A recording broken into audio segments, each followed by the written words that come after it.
Welcome to the smart education YouTube channel.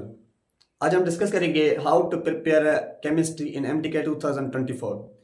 देखें कि chemistry के जो एमसीक्यूज आते हैं वो 200 में से 54 एमसीक्यूज आते हैं।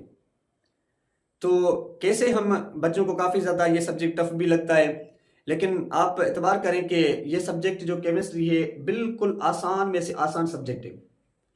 अगर आप उस लेवल के हिसाब से पढ़ें, उस लेवल के हिसाब से समझें, तो मैं कहता हूं कि ये हो ही नहीं सकता कि आप 54 में से 54 एमसीक्यूज ना लें। आसान है बिल्कुल, अगर आप ये सही तरीके से आप रीड करें। कैसे? नंबर 1 पॉइंट्स, अगर आप केमिस्ट्री को समझना चाहते हैं तो आप केमिस्ट्री के लेक्चर्स लाजमी लें। कौन से? वीडियोस में लेक्चर। फिर वो आपकी मर्जी है कि आप ऑनलाइन पढ़ें या किसी एकेडमी पे पढ़ें। जो लेक्चर आप ले रहे हैं उनके पॉइंट्स नोट करें। उसके बाद उन पॉइंट्स को एक साइड में रखकर बुक को रीड करना लाजमी होता है 100%। केमिस्ट्री का बुक तो इतना ज्यादा आसान है कि बच्चों को लगता है कि इस तरीके के एमसीक्यूज आएंगे। हाँ, इस तरीके के एमसीक्यूज आते हैं। अगर आपका बुक रीड किया हुआ होगा तो बुक को पहले रीड करें। बुक को रीड करने के बाद उसके जो लास्ट में की पॉइंट्स होते हैं ना, उनको लाजमी रीड करें। कभी कभी उनमें से काफ़ी ज़्यादा कॉन्सेप्ट हमारे क्लियर हो जाते हैं, शार्ट हो जाते हैं, तो एमसीक्यूज हमारा आसानी से हल हो जाता है। उसके बाद जो एक्सरसाइज वाले प्रॉब्लम्स होते हैं, जो होते हैं एमसीक्यूज होते हैं, उनको सॉल्व करें। ये 3 पोर्शंस आपके सॉल्व हो गए। उसके बाद मैं आपको बताऊंगा कि आप एक टेबल बनाते जाएं पेजेस पे। कौन सी? एक टेबल में सारे के सारे फार्मूलेस को अलग रखें। स्टोइचोमेट्री के फार्मूलाज हैं, जो एटॉमिक स्ट्रक्चर के फार्मूलाज हैं, केमिकल इक्विलिब्रियम का फार्मूला है, उसके बाद थर्मोडायनामिक्स का फार्मूला है, बाकी तो है नहीं। तो पहले आप क्या करें, एक पेज पे सारे फार्मूलाज को एक जगह पे रखें। दूसरा पेज आप निकालें जिसपे सारे ग्राफ एक साइड करें। कौन से? बॉयल्स लॉ का, चार्ल्स लॉ का, एवोगाड्रोस लॉ का, जनरल गैस इक्वेशंस का, थर्मोडायनामिक्स के लॉज हो गए। उसके बाद ये केमिकल इक्विलिब्रियम के 2 लॉज होते हैं, 3 लॉज होते हैं। इलेक्ट्रोकेमिस्ट्री का, केमिकल काइनेटिक्स के लॉज होते हैं, ग्राफ होते हैं।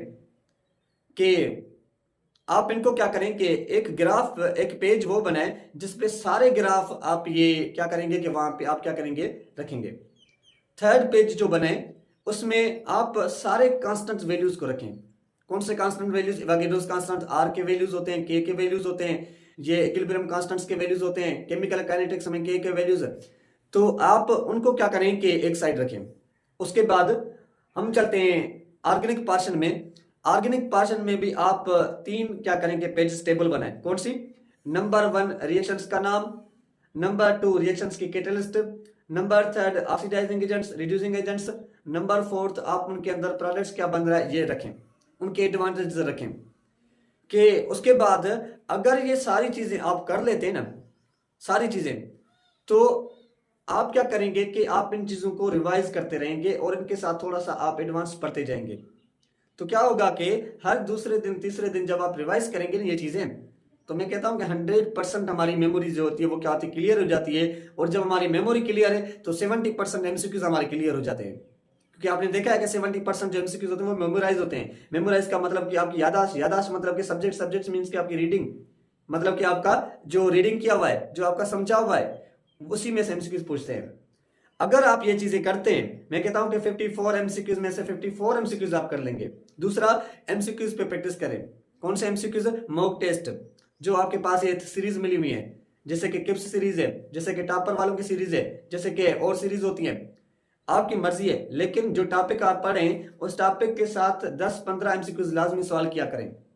तो आपका क्या हो जाएगा, 100% टॉपिक क्लियर हो जाएगा। और अगर 100% टॉपिक क्लियर, इट मीन्स कि हमारे और क्या चाहिए, तो हमारा टॉपिक क्लियर हो जाता है। तो आसान है, बिल्कुल आसान है कि आप इनको सही तरीके से समझें। आप आसानी से 54 एमसीक्यूज ले सकते हैं। अगर आपको हमारी हेल्प चाहिए केमिस्ट्री में, आपको एमसीक्यूज चाहिए, आपको नोट्स चाहिए, आपको पास्ट पेपर चाहिए, तो यू कैन आस्क मी, इंशाल्लाह आई विल बी हेल्प।